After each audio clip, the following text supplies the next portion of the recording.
Hello guys, welcome to my channel Katha Premi. कथेचं नाव आहे सनम रे his ऑब्झेशन भाग 2. तेवढ्यात आदित्य आपल्या थंड आणि शांत आवाजात प्रश्न करतो, तू इथे का आला होतास? हा प्रश्न ऐकून फ्लिक्स पटकन उत्तर देतो, बॉस तुमचा फोन ऑफ आहे का? त्याचे हे बोलणे ऐकून आदित्य जाऊन आपला फोन पाहतो. काल रात्री मेसेज केल्यानंतर फोनमध्ये चार्जिंग आहे की नाही याकडे त्याचे लक्षच गेले नव्हते. फोन बंद असल्याचे लक्षात येताच आदित्य तो चार्जिंगला लावतो आणि म्हणतो, फक्त एवढंच सांगायला आला होतास? यावर फ्लिक्स झटकन उत्तर देतो, नाही बॉस, ते वैभव सर तुम्हाला कॉल करत होते. तुमचा कॉल लागला नाही म्हणून त्यांनी मला मेसेज केला होता.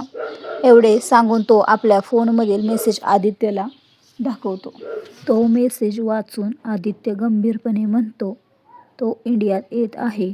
दुसरीकडे अनाथ आश्रमाचा लँडलॉर्ड ते अनाथ आश्रम विकायला तयार झाला होता, परंतु याच्या बदल्यात त्याने अनाथ आश्रमाच्या मूळ किमतीपेक्षा तब्बल 4 पट जास्त पैसे उकळले होते. घड्याळात सकाळी 11 वाजले होते. आदित्य कंपनीत न जाता थेट एअरपोर्टच्या दिशेने निघून जातो. दरम्यान तिथे अनाथ आश्रमात ते खाली करण्याची नोटीस पाठवली जाते. अनाथ आश्रमाच्या मॅडम जेव्हा ती नोटीस वाचतात तेव्हा त्यांच्या चेहऱ्याचा रंग उडून जातो आणि त्या पूर्णपणे हादरून जातात. तेवढ्यात एक निष्पाप आणि गोड मुलगा जय, जो सध्या 18 वर्षाचा होता आणि कॉलेजच्या पहिल्या वर्षात शिकत होता, तो मॅडमच्या केबिनच्या उघड्या दरवाजाजवळ येऊन हळूच नॉक करतो. दरवाजाजवळ उभा असताना त्याला मॅडमच्या डोळ्यातून वाहणारे अश्रू दिसतात. ते पाहून तो धावतच मॅडमपाशी जातो आणि घाबरलेल्या आवाजात विचारतो, काय झालं मॅडम, तुम्ही का रडत आहात? हा प्रश्न ऐकून मॅडम ती नोटीस जयच्या पुढे सरकवत रडक्या आवाजात म्हणतात, जय, सगळं संपलं रे, आता मी काय करू? जय ती नोटीस वाचतो आणि धक्का बसून म्हणतो, काय, असं कसं होऊ शकतं? अजून तर खूप वेळ होता ना आपल्याकडे. जय काळजीयुक्त अंतकरणाने मॅडमशी या विषयावर बोलत असतो, तर दुसरीकडे आदित्य एअरपोर्टवर पोहोचतो. तेवढ्यात एका अलिशान लक्झरी कारमधून एक अत्यंत हँडसम मुलगा बाहेर येतो आणि आदित्यच्या कारच्या दिशेने येऊ लागतो. तिथे फ्लिक्स कारचा दरवाजा उघडतो. आदित्य बाहेर पडतो आणि आपल्या डोळ्यांवरचा चष्मा काढत म्हणतो, रियांश, तू? मला वाटलं नव्हतं की तू येशील. तो मुलगा म्हणजेच रियांश, ज्याचे पूर्ण नाव रियांश ओबराय होते. तो दिसायला खूपच चार्मिंग होता. संमोहित करणारे हिरवे डोळे, गोरा रंग, काळे आणि अगदी व्यवस्थित सेट केलेले केस आणि उत्तम शरीरयष्टी असलेला रियांश आदित्यचे बोलणे ऐकून किंचित हसतो आणि म्हणतो, तुझा हाच प्रॉब्लेम आहे आदी, तुला वाटतं खूप. रियांश आणि आदित्य हे दोन्ही खूप चांगले मित्र होते, पण तरीही प्रत्येक लहान सहान गोष्टींवर दोघांमध्ये वाद व्हायचे. तेवढ्यात आपल्या प्रायव्हेट जेटमधून बाहेर येणारा वैभव देशमुख डोळ्यांवर चष्मा लावून एका वेगळ्याच तुऱ्यात चालत त्यांच्याजवळ येतो. त्याच्या त्या चालण्यावरून आणि ॲटिट्यूडवरून असे वाटत होते की जगातील सर्व टॉप ॲक्टर्स त्याच्यासमोर फिके पडतील. तो त्या दोघांजवळ येतो आणि आपल्या डोळ्यांवरचा चष्मा हटवतो. वैभवचे आकर्षक ग्रे डोळे आणि ओठांवरील मिश्किल हसू कोणालाही सहज स्वतःकडे आकर्षित करू शकत होते. तो आपल्या दोन्ही मित्रांकडे पाहत मिश्किलपणे म्हणतो, आता तुम्ही दोघे हे बोलू नका की तुम्ही पुन्हा भांडत होता. यावर रियांश स्पष्टीकरण देत म्हणतो, तसं काही नाहीये, आम्ही फक्त तुझ्या येण्याची वाट पाहत होतो. निघायचं का? वैभव आपल्या त्याच हसऱ्या चेहऱ्याने म्हणतो, हो, आता मी इतक्या दिवसानंतर आलोय तर आपण सर्वांनी मिळून छान एन्जॉय करायला हवा. त्यावर आदित्य उत्तर देतो, वैभव, मी आधीच सगळं सेट करून ठेवलेलं आहे. हे ऐकून रियांश म्हणतो, ओके, तुम्ही दोघं जाऊन एन्जॉय करा, मी निघतो. एवढे बोलून तो तिथून जाण्यासाठी वळणारच इतक्यात वैभव त्याचा हात पकडतो आणि म्हणतो, ओ प्लीज, तू. आणि एवढे बोलून तो अचानक शांत होतो. तिथे आदित्यचा चेहरा थोडा गंभीर होतो आणि रियांश आदित्यकडे पाहू लागतो. त्यावर रियांश आपली एक अट घालत म्हणतो, ठीक आहे, पण अट एकच आहे, तिथे कोणतीही मुलगी असायला नको. यावर आदित्य हसत टोमणा मारतो, अशीच परिस्थिती राहिली ना तर तू वर्जिनच मरशील. आदित्यचे हे बोलणे ऐकून वैभव मोकळेपणाने हसतो आणि म्हणतो, भावा, एकदा तू तुझी आवड सांग, मी तुला कुठूनही शोधून आणतो तिला, जेणेकरून माझा भाऊ असा वर्जिन मरणार नाही. त्या दोघांच्या अशा गप्पा ऐकून रियांश चिडून म्हणतो, तुमचं काहीच होऊ शकत नाही, आता चला तरी. त्यावर आदित्य आणि वैभव दोघेही हसू लागतात आणि मग तिघेही एकाच कारमध्ये बसून निघून जातात. प्रवासादरम्यान कारमध्ये वैभव जेव्हा फ्लिक्सला पाहतो तेव्हा त्याला छेडत म्हणतो, ओ फ्लिक्स, तू तर रियांसारखाच वर्जिन राहण्याची शपथ घेतली नाहीयेस ना? हा प्रश्न ऐकून फ्लिक्स एक छोटासा आणि निरागस चेहरा करून हसतो आणि म्हणतो, माझे बॉस मला एवढा वेळच देत नाहीत की मी थोडा एन्जॉय करू शकेन. यावर वैभव आदित्यला म्हणतो, का रे बिचाऱ्या लहान मुलाकडून एवढं काम करून घेतोस आधी? त्यावर आदित्य मिश्किलपणे उत्तर देतो, ओ हो, मला माहीत नव्हतं फ्लिक्स की मी तुझ्याकडून एवढं काम करून घेतो की तू 3 दिवसांपूर्वी रेडिसन हॉटेलच्या रूम नंबर 102 मध्ये फक्त माझ्यासाठीच काम करायला गेला होतास. आपली पोलखोल इतक्या डिटेलमध्ये झालेली ऐकून फ्लिक्स फक्त लाजून हसतो. अशाच गप्पा मारत मारत त्यांची कार अखेर आदित्यच्या फार्म हाऊसजवळ जाऊन थांबते. त्यानंतर चौघेही कारमधून बाहेर पडतात आणि फार्म हाऊसच्या आत जातात. आत आल्यावर आदित्य, वैभव आणि रियांश तिघेही आरामात सोफ्यावर जाऊन बसतात, तर फ्लिक्स मात्र तिथेच उभा राहतो. ते पाहून वैभव त्याला प्रेमाने म्हणतो, बैस ना फ्लिक्स, माझ्या येण्याच्या आनंदात आज तू पण एन्जॉय करून घे. हे ऐकून फ्लिक्स तिथे जाऊन बसतो आणि सर्वांसाठी ड्रिंक बनवू लागतो. तेवढ्यात वैभवचा फोन वाजायला लागतो. वैभव फोन खिशातून काढतो आणि स्क्रीनवर वडिलांचे नाव पाहताच त्याच्या चेहऱ्यावर तीव्र चिडचिड स्पष्ट दिसू लागते. वैभवची ही प्रतिक्रिया पाहून आदित्य उत्सुकतेने विचारतो, कोण आहे असा ज्यामुळे वैभव देशमुखचा मूड इतका खराब होतोय? आदित्यचे बोलणे ऐकून वैभव संतापाने म्हणतो, डॅड, माहीत नाही त्या ओल्डीने असं काय सांगितलंय की माझे डॅड ओल्डीने निवडलेल्या मुलीशी माझं लग्न लावून देण्यासाठी माझ्या मागेच लागलेत. ओल्डी हे वैभवचे आजोबा होते आणि तो त्यांना नेहमीच ओल्डीच म्हणायचा. आपले बोलणे संपून वैभव शेवटी कॉल उचलतो. फोन कानाला लावतो आणि म्हणतो, येस डॅड. तेवढ्यात वैभवचे डॅड हुकमाच्या आवाजात म्हणतात, उद्या दुपारी 3 वाजायच्या आधी तू इथे पोहोचला पाहिजेस. आपण उद्या बाबांनी निवडलेल्या मुलीला भेटायला जात आहोत आणि मी तुला तिचा फोटो पाठवत आहे. यावर वैभव अस्वस्थ होऊन म्हणतो, डॅड, तुम्ही तुमच्या मुलासोबत असं कसं करू शकता? मला लग्नात अजिबात इंटरेस्ट नाही आहे. त्यावर वैभवचे डॅड ठामपणे बजावतात, वैभव, तू 27 वर्षाचा झाला आहेस आणि आत्ता तुला आयुष्यात सर्व काही मिळाले आहे. त्यामुळे आता हे कुटुंब पुढे नेण्यासाठी तुला लग्न करावेच लागेल. हॉटेलचा आलिशान रूम. वैभव कोणताही प्रतिसाद देत नाही. हे पाहून वैभवचे बाबा पुन्हा म्हणतात, लग्न करायला काय हरकत आहे? बस या घराण्याला एक कायदेशीर वारस हवा आहे. बाकी तू बाहेर काय करतोस याच्याशी कोणालाच काही घेणं देणं नाही. आपल्या बाबांचे बोलणे ऐकून वैभव एक दीर्घ श्वास घेतो आणि म्हणतो, ठीक आहे बाबा, मी उद्या दुपारी 3 वाजण्यापूर्वी पोहोचतो. हे ऐकताच ठीक आहे म्हणत वैभवचे बाबा फोन ठेवतात आणि एक फोटो पाठवून देतात. तेव्हाच वैभव आपल्या फोनवर आलेला मेसेज ओपन करत म्हणतो, बाबांनी माझ्या होणाऱ्या बायकोचा फोटो पाठवलाय. एवढे बोलून तो मेसेज ओपन करतो तेव्हा त्याच्यासोबत त्याचे तिन्ही मित्रही स्क्रीनकडे पाहत असतात. जेव्हा वैभव त्या मुलीचा फोटो पाहतो तेव्हा त्याची नजर तिथेच खिळून राहते आणि त्याच्या ओठांवर एक हलकीशी स्माईल येते. मुलीचं रूप, तिचे काळेभोर लांब सडक केस जे अगदी कमरेपर्यंत येत होते, तिचे घारे डोळे ज्यामध्ये कोणीही बुडून जाईल, तिचे ते लाल चुटूक ओठ जणू गुलाबाच्या पाकळ्याच, तिची दुधासारखी गोरी कांती, चेहऱ्यावर कोणताही मेकअप नसतानाही ती इतकी सुंदर दिसत होती जणू काही ती स्वर्गातून अवतरलेली अप्सराच वाटत होती. मुलीला पाहून रियांश म्हणतो, अरे, ही तर मिस्टर मल्होत्रांची मुलगी आहे. तिथे उपस्थित असलेले सगळेच मिस्टर मल्होत्रांच्या स्वभावाशी चांगलेच ओळखीचे होते. मिस्टर मल्होत्रांचे नाव ऐकताच वैभव एक खोचक आणि फ्लर्टिंग स्माईल देत म्हणतो, त्या हापापलेल्या बास्टर्डला इतकी सुंदर मुलगी आहे तर तेव्हा आदित्य म्हणतो, बरं, सौंदर्य तर आहेच, पण ओल्डी यांना तुझं लग्न हिच्याशीच का करून द्यायचंय? त्यावर वैभव म्हणतो, ते ओल्डींचे मित्र आहेत, मिस्टर मल्होत्रांचे डॅड. तेव्हा रियांश म्हणतो, तसं मी ऐकलंय ती स्वभावाने खूप चांगली आहे. कदाचित म्हणूनच दादाजींना वाटत असेल की हिच्याशी लग्न झाल्यावर तू सरळ लाईनमध्ये येशील. या बोलण्यावर वैभव आपला चेहरा नेहमीसारखाच वाकडा तिकडा करतो. पण त्या मुलीचा फोटो पाहून तो आपल्या ओठांवर पुन्हा तीच फ्लर्टिंग स्माईल आणत म्हणतो, सुंदर तर आहेच. आणि रियांश म्हणतोय की ती खूप चांगली आहे, तर मीही बघतोच की ती किती चांगली आहे. एवढे बोलल्यानंतर त्याच्या मित्रांनी त्याच्या होणाऱ्या बायकोला आणखी पाहू नये असे त्याला वाटते. म्हणूनच तो आपल्या फोनची स्क्रीन ऑफ करतो आणि फोन खिशात ठेवून देतो. तेव्हा फ्लिक्स हसत हसत म्हणतो, जर तुला लग्न करायचं नसेल तर तुझ्या ओल्डींना सांगून माझं लग्न जमवून दे ना. हे ऐकून वैभव त्याच्याकडे अत्यंत क्रूर आणि कठोर नजरेने पाहतो. तरीही फ्लिक्सच्या डोक्यात अजूनही त्या सुंदर मुलीचाच चेहरा फिरत असतो. फ्लिक्सचा हा नकार व थट्टा वैभवला अजिबात आवडत नाही.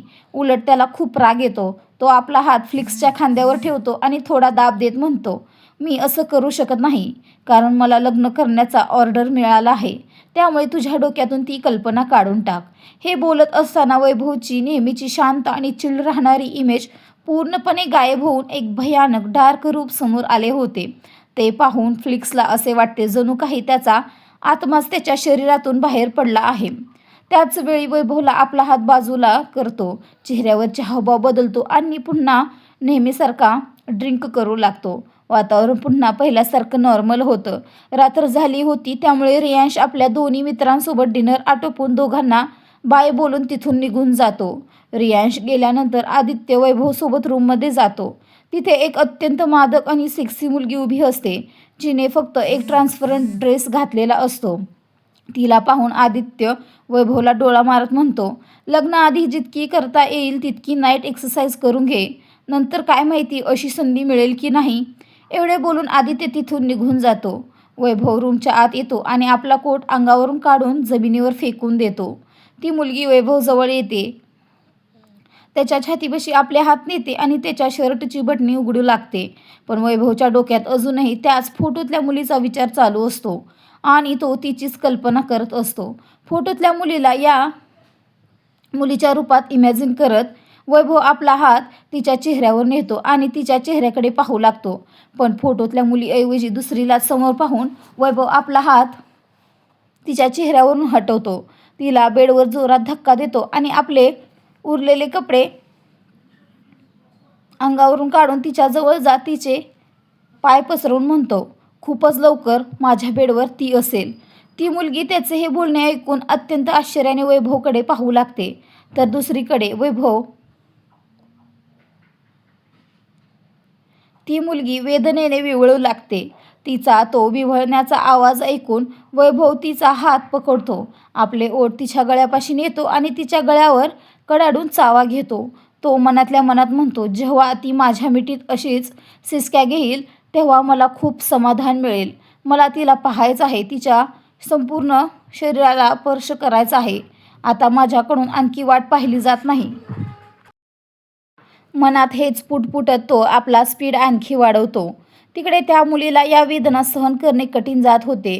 ती धापा टाकत रडवेली होऊन म्हणते, मास्टर मला खूप दुखत आहे, प्लीज थोडं हळू करा. हे ऐकून वैभव त्या मुलीकडे पाहतो आणि आपल्या त्याच फ्लटिंग स्माईलसह म्हणतो, मी तर हीच वाक्ये तिच्या तोंडून ऐकण्यासाठी आतुर झालोय. एवढे बोलून तो तिला पलटी करतो. आपल्या डार्क एक्सप्रेशनसह म्हणतो, पण तू ती मुलगी नाहीस ज्याच्या तोंडून मला हे शब्द ऐकायचे आहेत. असे म्हणत तो आपला स्पीड वाढवतो. आपले हात तिच्या छातीवर नेऊन अत्यंत क्रूरपणे सिडिक्टिव्हली फिरवतो. आपले डोळे बंद करून तो फक्त तिचीच कल्पना करू लागतो. ही रात्र हळूहळू सरून जाते. सकाळची डायनिंग टेबलवरची वेळ. सकाळ होते. रियांश आपल्या रूममधून बाहेर येतो आणि डायनिंग एरियाजवळ पोहोचतो तर त्याला दिसते की त्याच्या लहान भावाच्या शेजारी पुन्हा तोच मुलगा बसला आहे. रियांशला तो मुलगा अजिबात आवडत नव्हता, कारण जेव्हा कधी त्याने त्याला पाहिले होते तेव्हा तो कोणाशी ना कोणाशी तरी भांडण करतानाच दिसला होता. सोबतच त्याच्या शरीरावर अनेक जखमा असायच्या, त्याही अगदी ताज्या, ज्यावरून स्पष्ट व्हायचे की तो रोज कोणाशी ना कोणाशी तरी मारामारी करतच असणार. पण रियांश त्याला घरी येण्यापासून रोखू शकत नव्हता. जरी तो त्याच्या भावाचा बेस्ट फ्रेंड असला तरी त्याचे पॅरेंट्सही त्याला खूप मानत असत. रियांश खाली येतो आणि रागात आपल्या चेअरवर जाऊन बसतो. तेव्हा सर्वंट सर्वांसाठी ब्रेकफास्ट टेबलवर लावून देतो. तिथे तो मुलगा बसला होता ज्याचे नाव अबीर होते. दिसायला तो अत्यंत देखणा होता. दिसण्यात तो खूप खोल होता आणि ओठांवर नेहमीच हसू असायचं. पण त्याच्या डोळ्यात एक अजब उदासी होती, जी रियांशला नेहमी दिसायची. पण त्या उदासीचे कारण त्याला समजायचे नाही. रियांशला तो आवडायचा नाही, पण माहीत नाही का, त्याच्या उदासीचे कारण जाणून घेण्याची त्याची इच्छा होती. जेव्हा दोघांची नजर एकमेकांना मिळायची तेव्हा अबीर हसायचा आणि अबीरला हसताना पाहून रियांश आपली नजर फिरवून घ्यायचा. मग अबीर आपल्या ओठांचा पाऊट करायचा आणि असे केल्यामुळे तो अजूनच जास्त क्यूट दिसायचा. दुसऱ्या बाजूला अनाथालयाबाहेर ते अनाथालय पाडण्यासाठी लँडलॉर्ड आपल्या माणसांसोबत आला होता. पण बुलडोझर पुढे जाण्यापूर्वीच अनाथालयातील सर्व मुले गेटजवळ येऊन बसली. सर्वात पुढे जय बसला होता. हे सर्व पाहून लँडलॉर्डला खूप राग येत होता. तेवढ्यात आदित्यची सेक्रेटरी या लोकांना वेगवेगळ्या डील्स देऊन रस्त्यावरून हटवण्याचा प्रयत्न करू लागते. पण प्रत्येक प्रयत्न अयशस्वी होत असतो. तिथेच आदित्य आणि वैभव एकत्र डायनिंग टेबल जवळ येतात. तर फ्लिक्स टेबलवर ब्रेकफास्ट वाढून ठेवतो. दोघांना सर्व केल्यानंतर तो स्वतःसाठीही वाढून घेतो आणि मग तिघे एकत्र ब्रेकफास्ट करू लागतात. गप्पा मारत मारत ते ब्रेकफास्ट करतच असतात. तेवढ्यात आदित्यचा फोन वाजायला लागतो. आदित्य ब्रेकफास्ट करता करताच आपला फोन काढतो आणि स्क्रीनवर आपल्या सेक्रेटरीचा कॉल आलेला पाहून तो कॉल रिसीव्ह करतो आणि म्हणतो, व्हॉट हॅपन? हे ऐकून सेक्रेटरी म्हणते, सर, इथे परिस्थिती बिघडत चालली आहे. अनाथालयाची मुले आमच्या रस्त्यातून हटायचं नावच घेत नाहीयेत. सेक्रेटरीचे बोलणे ऐकून आदित्य रागाने भरलेल्या कठोर आवाजात म्हणतो, तुमच्याकडून हा छोटासा इश्यू देखील सांभाळला जात नाहीये, तर तुम्ही माझी सेक्रेटरी कशासाठी आहात? आदित्यच्या रागाने ओरडण्याने सेक्रेटरीच्या तोंडातून आवाज येणेच बंद होते. त्यानंतर आदित्य पुढे काही न बोलता ऐकता फोन कट करून टाकतो.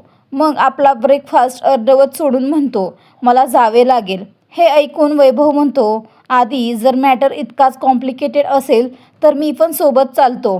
तसेही डॅडने मला 3 वाजेपर्यंत येण्यास सांगितले आहे. हे ऐकून आदित्य म्हणतो, ओके, पण आदित्य दिवाण एकटाच हे सर्व हँडल करू शकतो. आदित्यचे बोलणे ऐकून वैभव आपला ब्रेकफास्ट संपवत म्हणतो, आय नो. त्यानंतर तिघेही मेन्शनमधून बाहेर पडतात. मेन्शन बाहेर आल्यानंतर एकाच कारमध्ये दोघे निघून जातात. काही वेळानंतर कार अनाथालयाजवळ जाऊन थांबते. कार थांबताच तिला गोंधळ शांत होतो. तेवढ्यात फ्लिक्स कारमधून बाहेर येतो आणि तिथे सेक्रेटरी देखील येते. दोघेही कारचे दोन्ही बाजूचे दरवाजे उघडतात. त्यानंतर आदित्य आणि वैभव एकत्र कारमधून बाहेर येतात. तेव्हा सर्वजण त्या दोघांकडेच पाहू लागतात. मग दोघे पुढे येतात. वैभव कारला टेकून आपल्या डोळ्यांवरचा चष्मा काढतो. तिथेच आदित्य जेव्हा आपला चष्मा काढतो तेव्हा त्याची नजर सर्वात आधी जयच्या नजरेला भिडते. तिथे जय देखील असतो. आदित्य जयच्या डोळ्यात पाहत म्हणतो, प्रॉब्लेम काय आहे? हा प्रश्न ऐकून सर्वजण आदित्य आणि वैभवकडे पाहत शांत होते. पण जय रागात बोलून पडतो, तुम्ही विचारत आहात प्रॉब्लेम काय आहे? आमच्याकडे अजून 1 महिना होता, पण वेळ पूर्ण होण्याआधीच तुम्ही अनाथालय पाडण्याचे ऑर्डर देऊन दिले. आम्ही सगळे कुठे जाणार, कसे राहणार? शेवटची लाईन बोलताना जयचे डोळे थोडे ओले होतात. जयच्या ओल्या डोळ्यांमधील एक वेगळीच ओढ आदित्यला जाणवत असते. तेवढ्यात त्याचे लक्ष एका लॉकेटवर जाते. ते पाहून आदित्य त्याच्या जवळ जातो, आपला हात पुढे करतो आणि त्या लॉकेटजवळ आपला हात घेऊन जातो. जसा तो त्याला स्पर्श करतो तसा जयसोबतच वैभव आणि आदित्यची माणसे आश्चर्यचकित होतात. तिथे जय आपल्या घाबरलेल्या आवाजात म्हणतो, काय करत आहात तुम्ही? हा प्रश्न ऐकून आदित्य जयकडे पाहतो. मग आपला हात मागे घेतो. तो चेक काढतो आणि ब्लँक चेकवर फक्त सिग्नेचर करतो.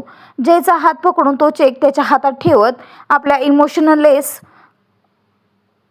चेहऱ्याने आणि कठोरतेने म्हणतो, तुम्ही लोक आपले रडण्याचे नाटक बंद करा आणि जेवढे पैसे हवे असतील तेवढे या चेकवर लिहून घ्या.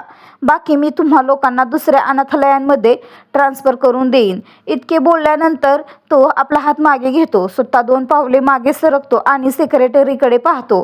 सेक्रेटरी लगेच सॅनिटायझर आदित्यकडे पुढे करते.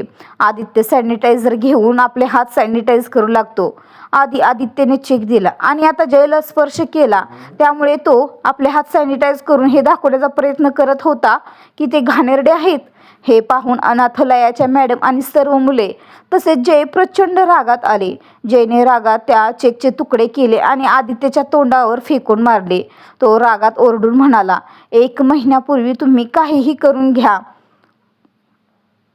आमच्यापैकी कोणीही इथून हलणार नाही. जयच्या अशा करण्यामुळे तिथले वातावरण खूप भीतीदायक झाले होते आणि आदित्यचा चेहरा एखाद्या राक्षसासारखा भयानक दिसत होता. आदित्यने रागात आपला हात पुढे केलाच होता की तेवढ्यात त्या भयानक वातावरणात वैभवच्या मोठ्या मोठ्याने हसण्याचा आवाज येऊ लागतो. सर्वजण वैभवकडे पाहू लागतात. तिथेच आदित्य देखील आपला हात हवेतच रोखून कठोरतेने वैभवकडे पाहू लागतो. तेवढ्यात वैभव हसत हसत तिथे येतो.